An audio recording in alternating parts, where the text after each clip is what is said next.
ચાલો આજે આપણે શ્રીનગરની એક એવી સફર પર નીકળીએ જ્યાં આપણે એના ઘરોની વાર્તા સાંભળીશું. આ ઘરો છે ને એ ખાલી પથ્થર કે લાકડાના બનેલા નથી. ના, એ તો સદીઓ જૂની સંસ્કૃતિ અને કુદરત સાથેના એના અદ્ભુત સંબંધની કહાણી કહે છે.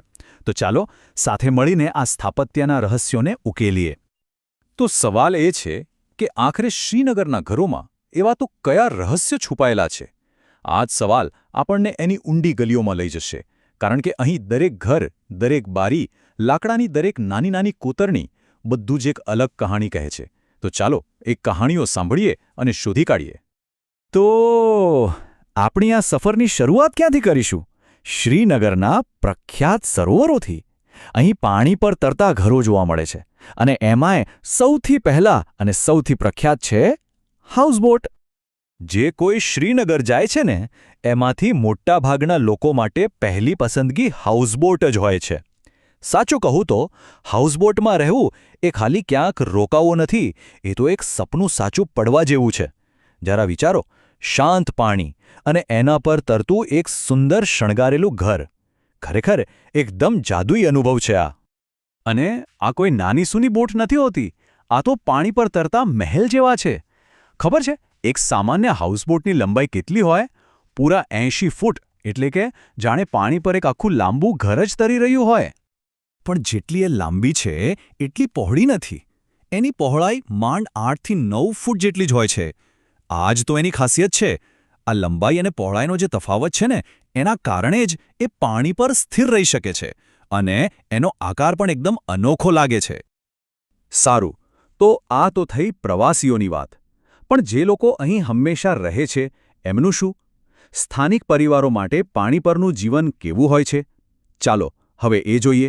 એમની દુનિયા પણ એક બોટની આસપાસ છે, પણ એ બોટ એ હાઉસબોટ કરતાં સાવ અલગ છે. એને કહેવાય છે ડોંગા. આ કોઈ ટુરિસ્ટ માટેની શણગારેલી હાઉસબોટ નથી. ના, આ તો અહીંના સ્થાનિક લોકોનું સાચું જીવતું જાગતું ઘર છે. ડોંગાની અંદર પણ ઘરની જેમ જ બધું હોય. રસોડું, બેસવાની જગ્યા, સૂવા માટેના ઓરડા, એમની આખી જિંદગી આ ડોંગામાં જ પસાર થાય છે. તો હવે ફરક એકદમ સ્પષ્ટ છે, બરાબર ને? એક બાજુ હાઉસબોટ, જે પ્રવાસીઓ માટેનો એક લક્ઝરી અનુભવ છે, અને બીજી બાજુ ડોંગા, જે સ્થાનિક પરિવારોનું સાદું પણ એમની રોજિંદી જિંદગી માટેનું એકદમ પરફેક્ટ ઘર છે. ચાલો હવે પાણીમાંથી બહાર નીકળીને જમીન પર આવીએ.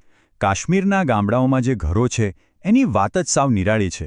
ચાલો એની દુનિયામાં ડૂક્યું કરીએ.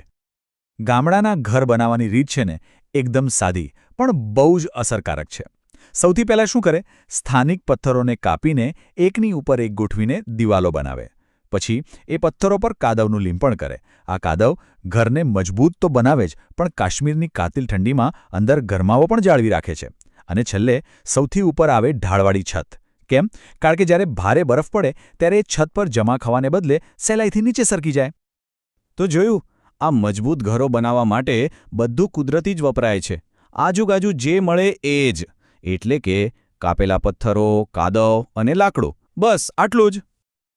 ઓકે, ગામડાઓમાંથી હવે આપણે સીધા જઈએ શ્રીનગર શહેરના જૂના ઐતિહાસિક વિસ્તારમાં. આ એક એવી જગ્યા છે જ્યાં એવું લાગે કે જાણે સમય થંભી ગયો છે, અને એની ઇમારતો સદીઓ જૂની વાતો કહેતી હોય એવું લાગે. જ્યારે જૂના શહેરની સાંકડી ગલીઓમાંથી પસાર થઈએ ને ત્યારે અહીંના ઘરો જોઈને લાગે કે જાણે ઇતિહાસના પાના ખુલી ગયા. આ ઘરો પથ્થર, ઈંટો અને અદ્ભુત કોતરણીવાળા લાકડા આ બધાના મિશ્રણથી બનેલા છે. પણ બે વસ્તુઓ એવી છે જે તરત જ ધ્યાન ખેંચે. એક તો દિવાલમાંથી બહાર નીકળતી ખાસ બારીઓ, અને બીજું દરવાજા અને બારીઓ પરની સુંદર કમાનો. તો આ જે ખાસ બારીઓ છે જે દિવાલમાંથી બહારની તરફ નીકળે છે, એને શું કહેવાય છે? કોઈને ખ્યાલ છે? આ બારીઓ તો જૂના શ્રીનગરની ઓળખ છે. એને કહેવાય છે ડબ. યાદ રાખજો, ડબ. આ ખાલી એક બારી નથી, આ તો શહેરના સ્થાપત્યની શાન છે. અને એની પર જે લાકડાની કોતરણી કરવામાં આવી છે ને, ઓહોહો, એકદમ બારીક અને જટિલ. કાશ્મીરી કારીગરોની કળાનું આનાથી સુંદર ઉદાહરણ બીજું શું હોઈ શકે? અને પેલી કમાનોની વાત કરી હતી ને, એને કહેવાય છે મહેરાબ. આ કમાન જેવી ડિઝાઇન જૂના ઘરોના દરવાજા અને બારીઓમાં જોવા મળે છે. એનાથી આખા ઘરને એક અલગ જ ભવ્ય અને સુંદર લુક મળે છે. આ પણ આ વિસ્તારની એક ખાસ ઓળખ છે. સારું, તો આપણે પાણી પરના ઘર જોયા, ગામડાના ઘર જોયા અને જૂના શહેરના ઘર પણ જોયા. આ બધામાં એક વસ્તુ કોમન છે, એક એવો દોરો જે આ બધાને એકસાથે બાંધે છે, અને એ છે લાકડા પરની અદ્ભુત, અજોડ કારીગરી. અને આ કળાનું સૌથી ઉત્કૃષ્ટ સ્વરૂપ એટલે ખતમબંધ. આ શું છે ખબર છે?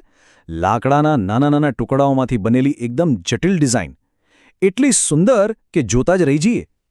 આ કળા ખાસ કરીને હાઉસબોટ અને મોટા ભવ્ય ઘરોની છત પર જોવા મળે છે. એને બનાવવાની રીત સમજવા માટે એક મસ્ત સરખામણી છે, જિગઝો પઝલ. જેમ આપણે પઝલના ટુકડા જોડીએ છીએ ને, બસ એ જ રીતે. લાકડાના નાના નાના ટુકડાઓને ચોક્કસ ભૌમિતિક આકારમાં કાપીને એકબીજા સાથે એલી રીતે ફિટ કરવામાં આવે છે, અને સૌથી અદ્ભુત વાત એ છે કે આમાં કોઈ ખિલ્લી કે ગુંદરનો ઉપયોગ જ નથી થતો, છતાંય એક અતૂટ અને સુંદર ડિઝાઇન તૈયાર થઈ જાય છે. તો આખી સફરના અંતે એ સવાલ પર પાછા આવીએ કે સ્થાપત્ય કોઈ પ્રદેશની વાર્તા કેવી રીતે કહે છે?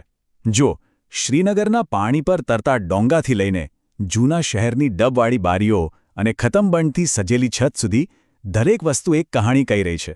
આના પરથી એક વાત તો સાબિત થાય છે કે સ્થાપત્ય એટલે ખાલી રહેવા માટેની ઇમારતો નહીં. એ તો કોઈ પણ જગ્યાની સંસ્કૃતિ, એના ઇતિહાસ અને ત્યાંના લોકોની જીવનશૈલીનો એક જીવંત પુરાવો છે.